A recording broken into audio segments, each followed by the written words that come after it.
বন্ধুরা সবাইকে নমস্কার। তো দুপুরে বসে পড়েছি, আজকে কি রান্নার আয়োজন করছি দেখো তোমরা। তো আমার রান্নার আজকে তেমন কিছু নয়, কিন্তু তারপরেও একটু সিদ্ধ করব সব কিছু। তো এখানে পেঁপে সেদ্ধ দেব, আর এখানে মিষ্টি কুমড়ো সেদ্ধ দেব, আর এখানে ভেন্ডি আছে। এক পা ভেন্ডি নিয়েছিলাম বাজার থেকে, সেই ভেন্ডিটুকু ভাজা করব, যেহেতু বাচ্চা ভাজা খেতে ভালোবাসে আমার ছেলে। আর এখানে একটু ইঁচড়, কালকের ইঁচড় কেটে রেখেছিলাম, তো এই ইঁচড়টুকু একটু কিছু বানাবো। তো চলো বন্ধুরা দেখতে থাকো, আমি এগুলো আমন করে নিচ্ছি।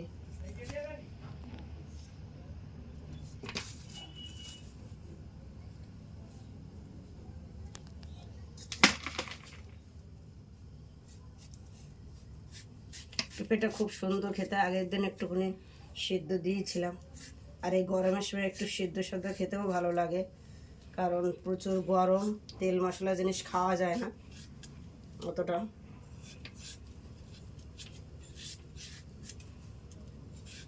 তো বন্ধুরা, তোমাদেরকে বলেছিলাম আমি সবজি আমন করার সময়। তো দেখো এবার আমি এঁচড়গুলো সিটি দিয়ে নিয়েছি, প্রেশার কুকারে সুন্দর গলে গেছে।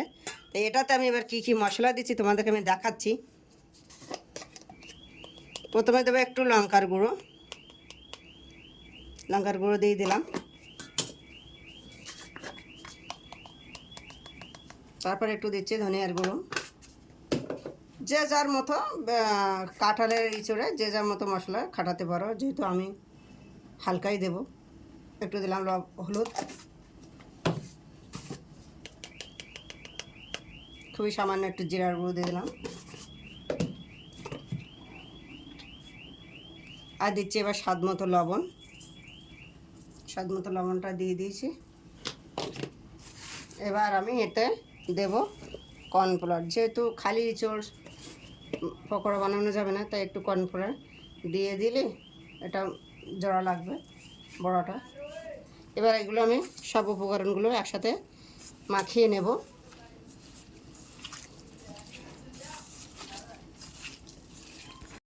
আমার ইঁচড় মাখিয়ে সবকটা আমি গোল বানিয়ে নিয়েছি। আর এখানে কড়াইতে সাদা তেল গরম করতে দিয়ে দিয়েছি। এবারে আমি এই তেলে একটা করে ছেড়ে দেব, এগুলো সবগুলো ভেজে নেব।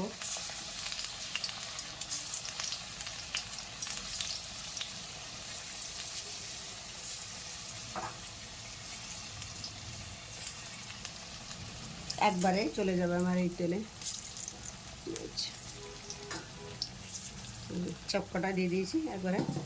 এবার এগুলো আমি আস্তে আস্তে তেলে ভেজে নেব। তো বন্ধুরা, সব মিলে 12-13টা মতো বড়া হয়েছে।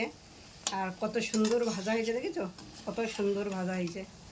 এমনি শুধুই খাওয়া যাবে চাটনি দিয়ে। তো যেহেতু আমরা শুধু খাবো না, আমি একটু গ্রেভি মতো বানাবো, তো আমি এগুলো আমার ভাজা হয়ে গেছে, আমি তুলে নিচ্ছি।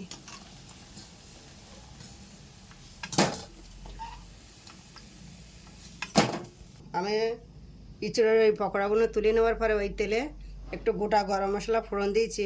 আর এখানে ধনে, জিরে, শুকনো লঙ্কা, লাল লঙ্কার গুঁড়ো, হলুদ, একটু আদা গ্রেভি করা, সেগুলো সব একসাথে মিশিয়ে আমি জল দিয়ে ভিজিয়ে রেখেছিলাম। এবার এটা আমি দিয়ে দিচ্ছি এই তেলে।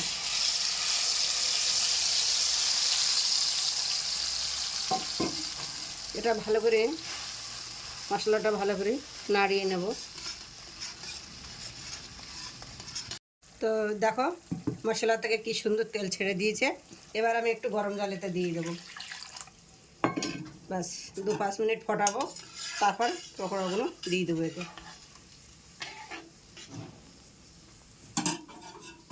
দেখো আমি 2-5 মিনিট ফোটার পরে বড়াগুলো সব দিয়ে দিয়েছি।